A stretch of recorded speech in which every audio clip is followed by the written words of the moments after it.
Cooperativa Contigo, un espacio institucional de la Universidad Cooperativa de Colombia para estar más cerca de ti. Cooperativa Contigo, solo por Ondas de Ibagué. Universidad Cooperativa de Colombia. Hola amigos, ¿qué tal? Un saludo especial a esta hora de la mañana. Saludamos a todos nuestros oyentes en la ciudad de Ibagué, en todo el departamento del Tolima. Mil y mil gracias por esa audiencia extraordinaria que tenemos en Ondas de Ibagué y también, por supuesto, en este programa Cooperativa, un programa institucional de la Universidad Cooperativa que ya ha tenido una aceptación muy, pero muy importante a nivel nacional y regional. Obviamente la gente pendiente de todos estos temas importantes que tratamos todos los días, de martes a jueves a las 10:30 de la mañana hasta las 11, temas que tienen que ver con el derecho, la ingeniería, la veterinaria, la contaduría, todos temas de actualidad que obviamente son facultades que ofrece, carreras que ofrece la Universidad Cooperativa, la Universidad Cooperativa, la universidad de nosotros, la universidad que ha ayudado, ha estado presente durante más de 25 años en el desarrollo de esta linda y hermosa ciudad y también, por supuesto, del departamento del Tolima. Son muchos, pero muchos los profesionales de diferentes carreras egresados de la Universidad Cooperativa y que hoy en día ocupan cargos importantísimos en la región, en el municipio y por supuesto a nivel nacional. Hoy vamos a hablar sobre un tema bien interesante. Seguimos hablando sobre el consultorio jurídico Violeta, basado en género, violencia basadas en género, consultorio jurídico Violeta, y hoy tenemos un invitado muy especial. Se trata del abogado, el profesor en Derecho John Hanner Bravo. Él es profesor de Derecho Penal de la Universidad Cooperativa, nos acompaña en nuestra mesa de trabajo y vamos a hablar sobre violencia basada en género, consultorio jurídico Violeta. Es un servicio que se presta totalmente gratis en la Universidad Cooperativa. Ya hay un consultorio jurídico que está ubicado ahí sobre la Primera, exactamente, allí pueden ir totalmente gratis las personas que necesiten asesoría jurídica en estos temas. Las mujeres que nos están escuchando a esta hora, por favor, papel y lápiz para que estén muy pendientes y llamen a sus amigas, a su familiar que tenga inconvenientes, pues obviamente allí están listos a prestarle todo tipo de colaboración. El abogado, el profesor John Hanner Bravo nos acompaña a esta hora. Bienvenido, por supuesto, querido profesor, a Cooperativa para hablar sobre este importante tema, violencia basada en género, consultorio jurídico Violeta, que ustedes le han dado mucha, pero mucha importancia, relevancia en los últimos años. Muy buenos días para usted, para toda la audiencia, para su equipo de trabajo. Mucho gusto, John Hanner Bravo Perdomo, soy profesor de la Universidad Cooperativa, también soy asesor del consultorio jurídico y consultorio jurídico Violeta. Efectivamente, como usted lo indica, la Universidad Cooperativa fue pionera en el país en crear una sección o una parte especial del consultorio jurídico como esa parte de la Universidad Cooperativa que se encarga de hacer una aproximación a la comunidad para prestar servicios de forma gratuita a aquellas personas que no cuentan con los recursos para contratar a un abogado y naturalmente dentro de las competencias que tienen nuestros estudiantes para desarrollar procesos jurídicos o administrativos judiciales. En cabeza de la doctora Paola Cardona, nuestra decana, y con el apoyo de la doctora Patricia Izquierdo, nuestra rectora, efectivamente se logró crear el primer consultorio jurídico Violeta del país. El primero, ya no somos el único, pero sí fuimos el primero, y esta sección del consultorio jurídico se dedica exclusivamente a atender a las mujeres que son víctimas de violencias basadas en género o como sinónimo también víctima de violencia contra la mujer. Entonces allí tenemos estudiantes y asesores capacitados especialmente en este tipo de violencias para poder brindar una mejor orientación y darles la compañía que necesitan para solucionar sus problemas o por lo menos para iniciar el trámite jurídico que requieren para su atención.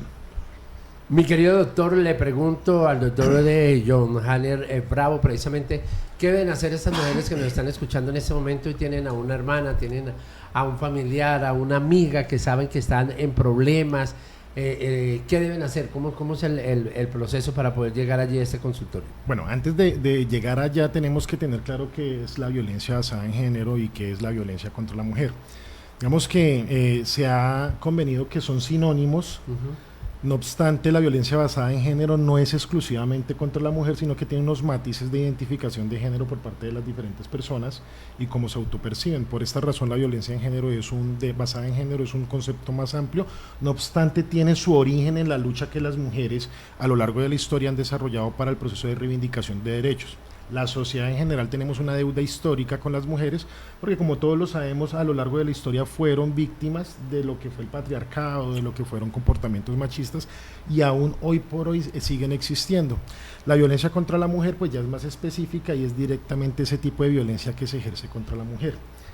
El enfoque de género, la perspectiva de género y todos estos mecanismos, instrumentos tanto de Colombia como del mundo entero, son instrumentos internacionales que se utilizan con el propósito de materializar el derecho de igualdad y el principio de igualdad entre las mujeres y los hombres. Debemos cerrar esas brechas de diferencia que hay tanto en el tratamiento en el campo laboral, en el campo educativo, en el campo profesional entre hombres y mujeres, y también esas brechas de violencia que hay entre hombres hacia mujeres especialmente. No podemos decir que no hay hombres que sean víctimas de violencia, los hay por supuesto, pero todos sabemos que en un gran número, en el mayor porcentaje de las violencias, estas son dirigidas contra las mujeres. ¿Qué más debemos decir así a grandes rasgos? Las mujeres son víctimas de muchas formas de violencia, algunas físicas, algunas psicológicas. Estas violencias psicológicas no son tan perceptibles físicamente, no dejan ese rastro de pronto en el cuerpo, un morado, un golpe, una nariz rota. Ese tipo de violencias no se evidencian a simple vista, pero sí afectan su comportamiento, sí afectan su capacidad de toma de decisiones, sí afectan su capacidad de desarrollo personal y profesional, y este tipo de violencias pueden ser tan mínimas y tan imperceptibles como el simple hecho de decirle que no estudie. Ya eso se ha reconocido que a lo largo de la historia, digamos que en el patriarcado el hombre le decía a la mujer: ¿y usted para qué va a estudiar? ¿Usted para qué va a estudiar? Usted no necesita estudiar para ser ama de casa, usted no necesita estudiar para cuidar a sus hijos. Entonces, este tipo de comportamientos van a configurar lo que se denomina una violencia psicológica. Cuando el hombre presiona, por ejemplo, que es el proveedor económico del hogar, y le dice, si usted no hace lo que yo digo, entonces no le doy de comer. O incluso presiona. ¿Hay violencia económica, por ejemplo? Claro que sí, claro que sí. La violencia económica está desde el simple hecho de decirle que no le doy para que, no sé, discúlpeme en el término, se arregle las uñas, se peine, para que se compre un vestido, cuando la mujer no trabaja. Entonces ese tipo de dependencia económica puede llegar a una violencia económica. Tanto así que en algunas oportunidades llegan al punto de decir, si no hace lo que yo quiero... Hasta para acceder a una toalla higiénica dependen de la plata del hombre. Claro que sí. Que es una cuestión personal, pero ellas dependen hasta allí llega la... Claro que sí, hemos tenido casos a nivel de administración de justicia donde se ha evidenciado incluso de que las han llegado a encerrar y usted no puede salir o solo puede salir con las personas que yo autorice, y son diferentes clases de violencia, ¿no? Decirle, no le voy a dar comida a nuestros hijos si usted no hace lo que yo quiero. O el simple hecho de le voy a quitar el niño porque usted no tiene con qué sostenerlo, son violencias psicológicas, porque mire que no hay maltrato físico. La física pues naturalmente serán los golpes, palo, con cualquier objeto contundente, cortante, cortocontundente, que les va a ocasionar esas lesiones. Entonces, si usted es víctima de una violencia, ya sea física o psicológica, el Estado ha creado unos instrumentos jurídicos para proteger a las mujeres desde hace muchos años. O sea, si revisamos el Código Penal, por ejemplo, a lo largo de su existencia desde el año 2000 ha venido teniendo severas modificaciones que van en un enfoque de género que es para proteger especialmente a la mujer. Me explico. Anteriormente las mujeres ponían una denuncia por una violencia intrafamiliar y a los días retiraban la denuncia. ¿Por qué? Porque se veían presionadas por su propia familia, por la familia de su agresor o por el mismo agresor de que quíteme la denuncia o si no arremeto en su contra. Entonces, con el pasar del tiempo se modificó esa ley y ya no podían retirar la denuncia. Es un mecanismo de protección incluso de sus propias decisiones. Pero además de eso, muchas veces cuando la mujer llegaba a declarar en el juicio en contra de su agresor, desistía de esa declaración, o cuando declaraba decía, no, es que la culpa fue mía, es que yo lo provoqué, es que yo fui la que lo puso de mal genio, y se estaba nuevamente autoincriminando, autovictimizando, porque se estaba achacando una responsabilidad del actuar de un tercero cuando no tenía la responsabilidad. ¿Esto por qué? Por la forma en que la sociedad en general, en gran proporción, se ha educado a lo largo de la historia. Entonces, el enfoque de género permite que la administración de justicia, en este caso el juez, valore ese tipo de comportamientos que hacen que le dé una mayor valoración a la declaración de la víctima mujer. Por eso, mujeres, ustedes hoy en día cuentan con muchos instrumentos jurídicos. Naturalmente no hay que abusar de ellos, porque el problema de todo derecho es exceder en el uso de este y pretender pasar por encima de derechos de terceros. Pero sí existen muchos instrumentos jurídicos, como por ejemplo la Ley 1257 del 2008, que trae una serie de mecanismos de medidas cautelares y de acciones que la mujer puede solicitar para que la protejan, una medida de protección, una medida de restricción, una medida de alejamiento. ¿Sí? Son unas medidas que están en esa norma que el abogado que represente a esta víctima puede solicitarle a un juez con función de control de garantías o a un juez con función de conocimiento. Entonces, respondiendo a su pregunta en concreto, ¿qué debe hacer? Existen leyes que establecen que tanto la gobernación de cada departamento como los municipios deben tener unos instrumentos para proteger a las mujeres. Acá en Ibagué existe la Casa de la Mujer, existen fundaciones que administran esto, tienen unos hogares de paso transitorios, valga la redundancia, donde cuando usted es víctima de un ciclo de violencia, digamos hoy fue víctima de violencia, puede llamar a la línea Púrpura, se denomina, donde le van a prestar una asesoría y le van a hacer el acompañamiento para ir a la valoración médico-legal, para ir a presentar la denuncia en la comisaría de familia, para ir a presentar la denuncia en la fiscalía y además para darle un hospedaje mientras que se reubica y se puede lograr un acercamiento del núcleo familiar para apoyarla y protegerla. Entonces, la administración municipal tiene algunos instrumentos para darle ayuda a estas mujeres. Y por nuestra parte, como les decía al inicio, el consultorio jurídico tiene la dependencia del consultorio jurídico Violeta, donde en el momento en que lo deseen, no necesariamente tiene que ser que la violencia fue hace media hora o hace una hora.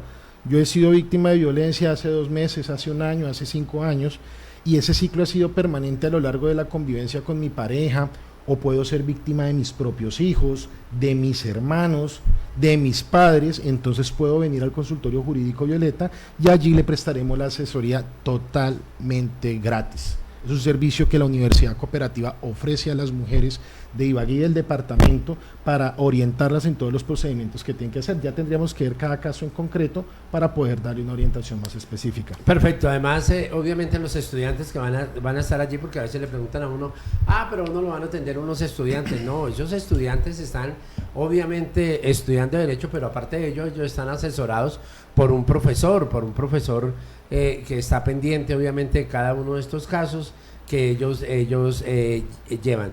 El consultorio, mi querido doctor John Hanner, ¿está ubicado dónde? Está ubicado en la carrera primera entre calles 10ª y 11.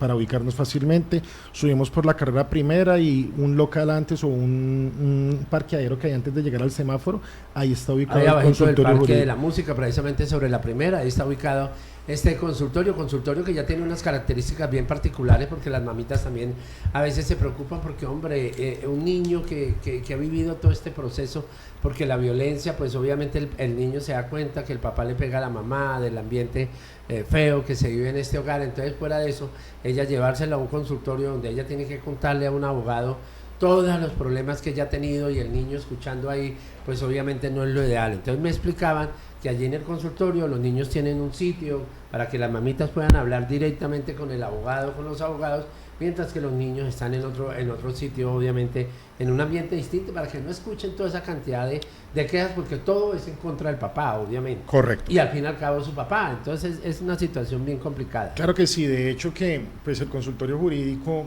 digamos que en las instalaciones físicas, el segundo piso está destinado exclusivamente para el consultorio jurídico Violeta, tiene 2 espacios totalmente adecuados para tener una absoluta privacidad, allá hay una reserva profesional y también un espacio para que los niños estén aislados de la conversación que se está teniendo con el asesor. Y es cierto, son estudiantes de Derecho, son estudiantes de 7º, 8º, 9º y 10º semestre los que están en el consultorio jurídico, pero las asesorías vienen de los estudiantes de 8º a 10º semestre, porque nuestro proceso de formación profesional de cada uno de ellos así lo exigen. Y por supuesto que sí, están acompañados permanentemente por un profesional del derecho que es asesor del consultorio jurídico para los estudiantes. Entonces nosotros estamos allí, muchas veces estoy yo directamente, otras veces está el doctor Johnny Ali, otras veces están otros asesores específicamente en materia penal para este caso concreto. Ya cuando tiene que ver con temas de custodia, con temas de régimen de patria potestad, de pronto reconocimiento de paternidad, también tenemos asesores y de acuerdo a la competencia que nos permite la ley, orientaremos o podremos llevar los procesos. Pero en el caso del consultorio jurídico Violeta, allá les prestaremos la asesoría. Tengamos en cuenta que esa inasistencia alimentaria donde la mujer va y dice, no, mire, es que el papá de mi hijo no me da alimentos desde hace tanto tiempo, es incluso una forma de violencia. Puede que no se constituya en principio como una violencia intrafamiliar a la luz de la ley penal por allá en el artículo 229 del Código Penal, pero sí es una forma en muchas oportunidades en las que el progenitor hace una presión psicológica. Teniendo el modo, teniendo la capacidad económica, no le da alimentos a su hijo y con eso está buscando presionar para que la mamá haga lo que él quiera. Entonces allá las orientaremos, tendremos unos espacios adecuados para que puedan acompañarnos, contarnos su situación y poderlos asesorar. Ha mermado mucho el tema, pues en mi época se veía mucho el tema de alimentos y muchas personas obviamente cuando les pedían papeles, venga, usted tiene un problema aquí de alimentos y una vez para la cárcel. Se enteraba uno al otro día que a esa persona pues ya se encontraba directamente en la cárcel. ¿Eso es válido? Una persona si no da alimentos, estando digamos libre, usted en una cárcel, ¿qué? ¿Cuál es el aporte? ¿Eso sigue siendo, digamos, la fórmula para obligar a alguien a dar plata? Digamos que la ley penal... Se ha mermado un poco eso, ¿no? Estadísticamente el delito de inasistencia alimentaria, al igual que el de violencia intrafamiliar, siguen altísimos, son niveles muy altos. Me refiero de las personas que van a la cárcel. De las personas que van a la cárcel siguen es que yendo anteriormente a prisión. era de una vez. No, de una digamos vez que siguen yendo para a la cárcel, pero el procedimiento es distinto. ¿Okay? Porque por lo menos estadísticamente en números desde la pandemia, con la entrada de la pandemia en el 2020, los casos de violencia intrafamiliar se dispararon, niveles altísimos. No obstante, para poder encarcelar a una persona, primero debe haber una sentencia condenatoria, porque así esa persona esté cometiendo un delito, nuestra Constitución y nuestra ley exige que haya un proceso antes de ser declarado penalmente responsable. Entonces ese proceso se agota por un trámite que se llama procedimiento especial abreviado, tiene una serie de audiencias, tiene una práctica de pruebas y cuando el juez valore esa prueba y considere que usted cometió el delito, entonces lo condena por el delito de violencia intrafamiliar o por el delito de inasistencia alimentaria o por el delito de feminicidio, que también es una norma con enfoque de género, y dadas ciertas circunstancias podrá ir a prisión. Digamos que cuando el delito es contra el menor y en el caso de la inasistencia alimentaria así es, salvo que sea un mayor de edad que está estudiando y que tenga el deber legal de dar alimentos hasta los 25 años en principio, pues como es menor de edad el Código de Infancia y Adolescencia trae una serie de restricciones para que en este caso el sujeto activo, es decir, quien comete el delito, quien no da esos alimentos, tiene que cumplir esa pena en prisión. Entonces, digamos que esa es la política criminal del Estado, no obstante, ya en un criterio personal del suscrito no es la solución al problema. Digamos que se han tratado de aplicar ciertos instrumentos como generar un reporte en las centrales de riesgos, como generar un listado para que no les den trabajo en entidades públicas, pero eso no es una solución, porque pensemos esto, si yo le cierro a usted las puertas del trabajo, ¿usted cómo cumple alimentos? Yo no le podré exigir que cumpla. Algo casi que odio. Entonces algo paradójico que es, lo voy a tomar a usted como ejemplo, si yo usted lo condeno hoy por inasistencia alimentaria y lo envían a la prisión, el tiempo que usted está en prisión no va a tener el deber legal de dar alimentos. Porque como usted está privado de la libertad, pues usted no tiene trabajo, y si no tiene trabajo no tiene con qué dar alimentos. Entonces, en ese sentido, sí, naturalmente, hace falta que el Estado busque unas alternativas más efectivas para solucionar esta problemática, y parte de ello es la educación. Tenemos que cambiar el espectro, tenemos que cambiar la forma de pensar desde nuestros niños para que esto no se repita, porque son ciclos repetitivos que parecieran no tener fin. Bueno, yo simplemente voy a preguntar, no digamos, simplemente lo digo porque uno como periodista pues continuamente está mirando casos, ve uno en la sociedad cosas que se registran. La obligación de los padres hasta los 18 años. En principio. En principio. Para una persona de esos, va a decirlo de una vez acá, esos zánganos que hoy en día no quieren hacer nada, llámese hombre o mujer, porque desafortunadamente son los dos, que no quieren ni estudiar, no quieren ni trabajar, y como la casa es de la mamá, pues del papá y la mamá, pero por ahí está, ¿es obligación del papá mantenerlos? No. Digamos que en principio la obligación alimenticia, y esto ya es un tema más de derecho de familia, pero como para ir aclarando, va hasta los 18 años, porque usted al tener 18 años ya es mayor de edad y ya está habilitado legalmente para trabajar, usted ya tiene una capacidad física y mental para desarrollar votar, actividad, para elegir, para todo, ya. Para trabajar. Es que el artículo 25 de la Constitución Política, que dice que el derecho al trabajo es un derecho fundamental, también es un deber, porque por eso nosotros los adultos cuando tenemos hijos tenemos el deber legal de dar alimentos, sí, claro, y lo hacemos a través del trabajo. Si mi hijo es mayor de edad y está estudiando una carrera profesional o una tecnología que implique que dedica un porcentaje de su tiempo a la educación, entonces pues no puede trabajar, tengo el deber de dar alimentos hasta los 25 años. Pero en el momento en que se gradúe de esa carrera o de esa tecnología, ya tiene una formación que hace que ya pueda depender económicamente de sí mismo. Hay algunos que, no quisiera decirlo yo, pero que usted los ha referido. No, pero es que es así, es que además hay que decirlo. Correcto. Algunos se llegan y me gradué de 20 años de una tecnología o de una carrera, quiero hacer mi especialización, quiero hacer otra especialización y quieren vivir estudiando con el propósito de seguir sacándole alimentos a los viviendo ahí en la casa. Resulta que no. Producir nada. Con la primera profesión que usted tenga en tecnología ya afuera. Ahora, si ya estamos hablando de una persona que tiene una limitación física por una capacidad diferente, ya esos son una situación ya sea psíquica o física que limite su capacidad de trabajar, ya es diferente, porque en ese caso efectivamente el deber de alimento es permanente. La pregunta mía era únicamente la flojera, doctor. Eso no es ni Ahora, si usted cumple los 18 años y no está estudiando, no hay deber legal. Ya que usted como padre, y ese es el problema de a veces los padres, que nosotros mal enseñamos a nuestros hijos a que les damos todo, entonces cumplió los 18 años y no ha conseguido trabajo, entonces qué pecado que lo va a tirar para la calle. Entonces ya eso es un deber, digamos que moral, el que yo tengo, más no legal. Es una cuestión emocional. Perfecto, ahí estamos entonces, nos acompaña el abogado especialista en Derecho Penal, el doctor John Haller Bravo, profesor en Derecho Penal de la Universidad Cooperativa. Aprovechamos ya esto para despedirnos, mi querido doctor, invitación. La carrera que más se estudia en Colombia es Derecho, es la carrera que más se estudia, es un país leguleyo, entonces todos quieren tener en la familia un abogado porque siempre se va a presentar problemas. Para todo, para una herencia, para todo se necesita un abogado en la familia. El derecho está en todo. El derecho está en todo. ¿Cómo está la Facultad de Derecho?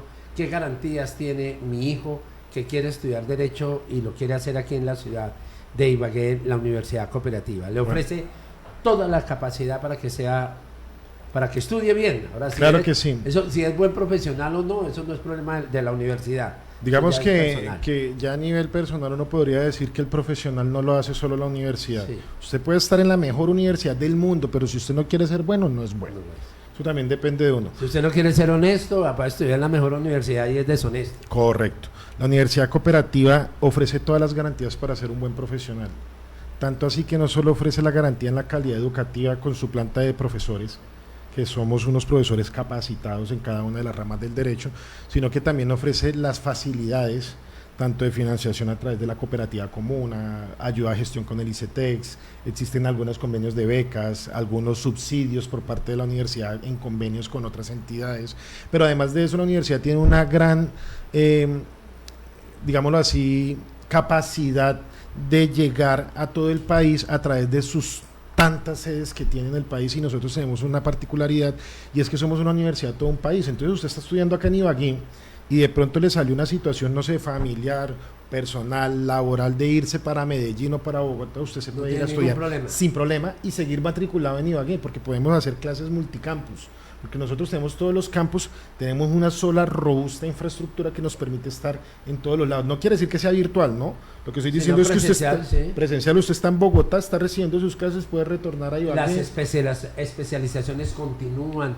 Claro que sí. Nosotros tenemos especialización en Derecho Administrativo y Disciplinario, tenemos la maestría en Derecho Laboral, prontamente estamos también gestionando una maestría en Derecho de Familia y Género, también estamos trabajando con la especialización en Derecho Procesal, a invitarlos a todos a que se especialicen en este tema que es importante en todas las áreas del derecho, el derecho procesal, y seguimos trabajando para traer más especializaciones acá, porque es que Ibagué tiene todo el potencial para ser una ciudad universitaria. Acá hay varias facultades de derecho, hay diferentes universidades, nosotros ofertamos varios posgrados y queremos seguir siendo pioneros en la educación y en el proceso de formación de nuestros ciudadanos, pero también de todo el país. Ibagué es la mejor ciudad para vivir. Una ciudad muy rica para vivir, una ciudad bonita, aparte de eso, económica, me dicen la gente lo que vivimos acá lo sabemos, pero obviamente la gente que llega a otras partes dice qué ciudad tan económica que es la ciudad de Ibagué, porque Ibagué, a diferencia, mi querido Enrique, nosotros producimos comida, a diferencia de Cali, a diferencia de Neiva, a diferencia de otros, son muchas ciudades capitales que no tienen a su lado municipios, corregimientos que les producen comida. Nosotros tenemos 3 cañones. Aquí está el cañón por el lado de Laureles, de Toche, tenemos el cañón del Conveima que produce también toda la comida vida y por haber, y tenemos el otro cañón que está allí por el lado de Laureles, Dantas, todo esto que produce comida a diestra y siniestra. Señoras y señores, para mí ha sido un placer inmenso haberlos acompañado en el día de hoy. Cooperativa, hoy con un tema bien importante, con el abogado y profesor de la universidad, John Hanner, ¿no? Hanner Bravo, profesor de Derecho Penal, que nos acompañó en el día de hoy. Que tengan un feliz día y, si Dios lo permite, mañana a partir de las 10:30 estaremos con otro tema importante en Cooperativa. Desde Ibagué, la capital del departamento